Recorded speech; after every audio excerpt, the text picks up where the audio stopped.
According to One Lexington's Divine Karama, there have been a total of 58 shootings in 2023 in Lexington. But that's compared to 89 shootings at this time last year. He says by working with community partners, they're hoping to see those statistics continue to improve. It's about connecting and creating a village. But everybody might not go to college. Everybody might not wear a suit every day to work.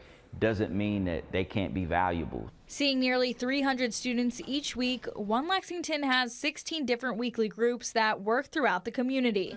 They focus on many topics from conflict resolution to financial literacy to hip-hop culture.